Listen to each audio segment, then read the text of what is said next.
Bonjour à tous, c'est Yuna, j'espère que vous allez bien. On se retrouve aujourd'hui pour une nouvelle vidéo découverte manga. Et c'en est une que j'avais envie de vous faire depuis un petit moment, d'un manga que j'ai découvert en fin d'année et où j'ai complètement accroché. Et il s'agit de Shine. Vous êtes quelques-uns à m'avoir demandé et de toute façon j'avais vraiment envie de vous partager mon avis sur ce manga qui est une pépite. Donc c'est parti. Shine est à la base un shonen qui est sorti dans le Wilkie Shonen Magazine au Japon et dont la mangaka est Inoya Kotoba. En France, il est édité par les éditions Nobinobi qui l'ont catégorisé comme shoujo. Je trouve que c'est une erreur pour ma part car c'est clairement pas un shoujo, c'est un shonen. Le manga est sorti en 2017 au Japon et s'est terminé en 22 tomes. En France, on compte 15 tomes pour l'instant et il est sorti en 2019. Au niveau des genres, on est sur de la comédie, de la vie quotidienne, de l'amitié et l'histoire tourne autour de la mode. Au début du manga, on suit Chiyuki Fujito à ses 10 ans. C'est une petite fille très enjouée et qui est déjà mannequin du haut de ses 1m58. Son père dirige une agence de mannequinat nommée Mille Neiges et son rêve est de défiler à la Fashion Week de Paris. Malheureusement arrivée au lycée, elle n'a toujours pas grandi. Évidemment, pour être mannequin, il faut être grand, mais elle ne compte pas abandonner son rêve pour autant, malgré que tout le monde à l'agence essaie de l'en dissuader. D'un autre côté, on suit Ikuto Tsumura, un garçon de sa classe timide et que personne ne remarque vraiment. Un jour, Chiyuki doit récupérer les fiches d'orientation de sa classe et il ne manque plus que celle d'Ikuto. C'est là qu'elle le trouve en train de fabriquer des vêtements au club de couture. En effet, Ikuto adore ça et aimerait beaucoup devenir styliste. Malheureusement, il fait partie d'une famille assez pauvre, à 3 sœurs, et il ne veut pas les empêcher de faire des études dans leur domaine pour que lui fasse des études de styliste dans une grande école. Du coup, il récupère pas mal de vieux vêtements pour créer de nouvelles tenues et garder ça comme un hobby. Chiyuki se rend compte qu'ils sont pareils. En effet, ils ont chacun un rêve, mais leurs prédispositions les empêchent de les réaliser. Cela la démoralise au début, mais très rapidement, elle décide de ne toujours pas abandonner et pour ce faire, elle va demander à Ikuto de lui créer une tenue faite pour elle. Grâce à cette tenue et à son talent, Chiyuki va réussir à être à nouveau embauchée chez Mille Neiges. De plus, toujours grâce à cette tenue et à Chiyuki, certains événements vont permettre à Ikuto d'apprendre le métier de styliste auprès d'un vrai styliste. On va donc suivre les péripéties de ces deux amis qui vont tout faire pour réaliser leurs rêves dans le monde de la mode. Du coup voilà, c'était le résumé du manga, j'espère vraiment qu'il vous a plu et on va passer à mon avis. Tout d'abord, il faut savoir que personnellement, je ne m'intéresse pas vraiment à la mode et encore moins à la haute couture. Et pourtant, j'ai adoré ce manga, mais vraiment adoré. Et en ayant lu quelques avis sur internet, je peux vous avouer qu'il y en a beaucoup qui sont dans le même cas que moi. Dès le premier tome, j'ai accroché et tellement que j'ai acheté tous les tomes sortis, donc 14 en un seul mois. C'était au mois de janvier, j'ai acheté les 14 d'un coup, tellement j'ai adoré. Ça faisait vraiment quelques temps que je n'avais pas autant accroché à un nouveau manga, entre parenthèses, parce qu'il n'est pas vraiment nouveau, mais il était nouveau pour moi. Ce que j'aime particulièrement dans ce manga, c'est que contrairement à la plupart des œuvres, on n'a pas un, mais deux héros. En effet, Chiyuki et Ikuto sont dans la même situation vis-à-vis de leurs rêves respectifs et sont égaux vis-à-vis de l'histoire. Ils vont vraiment se pousser et s'entraider mutuellement sans pour autant être tout le temps ensemble. Ils ont bien chacun leur voie en parallèle et qui de temps en temps se regroupent. C'est vraiment une très bonne idée, je trouve, d'avoir pris le mannequinat et le stylisme ensemble sans qu'il y en ait un qui empiètre trop sur l'autre, car ce sont vraiment deux choses indissociables. Si la mangaka avait fait seulement l'un des deux, l'histoire aurait été beaucoup moins intéressante. Un autre gros point positif, c'est qu'on sent qu'elle connaît son sujet.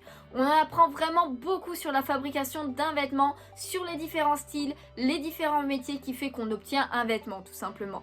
On en apprend aussi évidemment beaucoup sur le métier de mannequinat et que c'est pas juste savoir marcher sur un podium.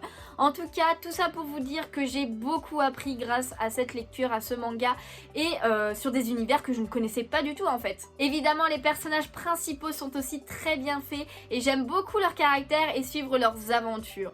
On les voit évoluer, buter contre des problèmes presque insurmontables, se relever, avoir des ennemis, des maîtres, des rivaux, en fait tout ce qu'il y a dans un shonen quoi. Certains personnages secondaires sont aussi très intéressants et bien mis en avant. Ce que j'aime aussi beaucoup du côté d'Ikuto, c'est qu'on le voit évoluer dans différents milieux. On le voit à l'école, dans des stages, après dans le milieu professionnel. On le voit aussi du côté de Chiyuki, on la voit évoluer, mais c'est quand même moins flagrant que chez Ikuto. J'aime aussi beaucoup la relation entre Chiyuki et Ikuto. On voit leur amitié grandir sur un pied d'égalité et ils se tirent mutuellement vers le haut. D'ailleurs, pour l'instant en tout cas, il n'y a pas de romance entre eux et ce que je trouve plutôt pas mal. Ils ont aussi beaucoup de talent dans leur domaine, ce qui rend des scènes vraiment très stylées. Et on ressent très bien la pression qu'il y a autour de ces métiers, ce qui nous plonge encore plus dans l'histoire. Et enfin, faut qu'on parle des dessins, ils sont juste sublimes et je trouve qu'ils sont vraiment parfaits pour le thème de la mode. D'ailleurs, on a pas mal de dessins, du coup, de vêtements haute couture ou pas, on a des défilés et le rendu avec ce style de dessin, mais vraiment genre trop beau. Chiyuki étant mannequin, c'est une très belle fille. Quant à Ikuto, c'est un garçon assez banal, mais qui dans certaines situations devient très stylé et très charismatique. Évidemment, niveau dessin, un gros plus, c'est les couvertures. J'adore le style des couvertures. J'ai évidemment tous les tomes du manga et rien qu'en regardant sur le côté la tranche de couverture, quand on les aligne tous ensemble, ils sont trop stylés. Donc vous voyez que à chaque fois, il y a un blanc, un noir, un blanc, un noir, etc. Avec en fait sur le côté en haut, c'est une partie du dessin de la couverture de base. Bon, je vous ai montré toutes les couvertures au tout début, mais je vais vous les remontrer d'un peu plus près. Mais je trouve ça trop beau en fait parce que ça fait vraiment couverture de magazine, de mode, etc. En plus, évidemment, on a des petites informations à chaque fois un petit peu au début sur la couverture par rapport à ce qui va se passer dans l'œuvre en fait. Donc grave stylé. Et derrière, je vous montre aussi parce que du coup, il y a le résumé évidemment. Et à chaque fois, on a la tenue de ce que porte le personnage devant. Voilà, on a la tenue en mode mannequin entier. Je trouve ça trop stylé, j'aime beaucoup l'idée qu'ils aient fait ça. On a aussi une tranche noire et blanche à chaque fois, alors c'est pas le même motif à chaque fois, mais ça donne un petit peu l'idée que il existe plein de motifs différents et le noir et blanc, c'est quand même une couleur qui est très représentée régulièrement dans le monde de la mode, en tout cas de ce que j'ai compris, etc. Mais regardez-moi ça, même Ikuto, voilà, qui est un personnage assez banal physiquement, en couve de magazine, il est grave stylé. Voilà, et du coup, comme je vous disais, on a des mannequins avec les vêtements utilisés. Alors, il fait partie de la catégorie Shoujo Addict.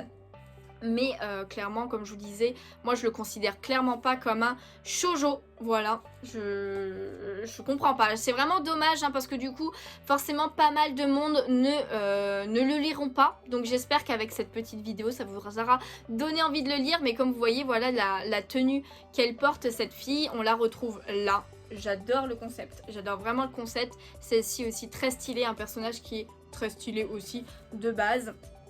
Voilà, alors ce qui est pas mal, ouais, comme je disais aussi, c'est qu'il n'y a pas d'amour. Alors je sais pas s'il y aura de l'amour, ça me dérangerait pas, mais qu'il n'y en ait pas, ça ne me dérangerait pas non plus. Voilà, qu'il n'y ait pas d'amour entre les deux personnages principaux parce que c'est pas ce style de relation que j'attends d'eux en fait. Je pense pour la plupart aussi. Après, s'il y en a une, c'est pas bien grave, j'aime bien les histoires d'amour aussi. Ça dépendra comment ça sera amené, j'ai envie de dire. Oh, regardez-moi Ikuto. Franchement, j'adore ce personnage. J'adore Chiyuki. J'adore vraiment genre beaucoup de personnages. Celle-ci aussi, même si au début j'aimais pas forcément, finalement au fur et à mesure t'apprends à la connaître, t'apprends le passé de certains personnages et tout, pourquoi ils en sont arrivés là, etc. Et ça rend super bien. Je vous passe un petit peu vite pour pas non plus que ça dure trop longtemps. Mais voilà, t'as aussi des moments drôles, voilà, il y a de la comédie dans ce roman. C'est pas le truc que je retiens le plus, mais il y a de la comédie.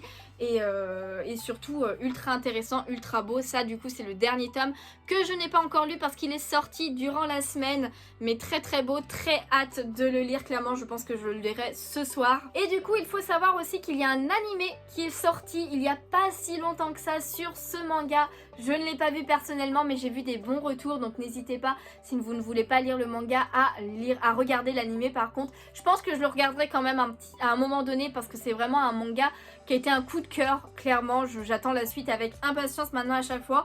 Donc du coup je suis trop contente de m'être décidée à le prendre parce que ça fait longtemps que j'avais vu un petit peu, je m'étais dit oh il pourrait être intéressant celui-là. Je sais pas pourquoi je l'ai pas acheté avant, clairement pas, mais je l'adore. En tout cas j'espère que cette découverte manga vous a plu. Si c'est le cas, n'hésitez pas à laisser un petit pouce bleu, ça me ferait super plaisir, à vous abonner si ce n'est pas déjà fait. Encore merci d'avoir regardé cette vidéo, je vous fais de gros bisous et je vous dis à bientôt. Ciao ciao.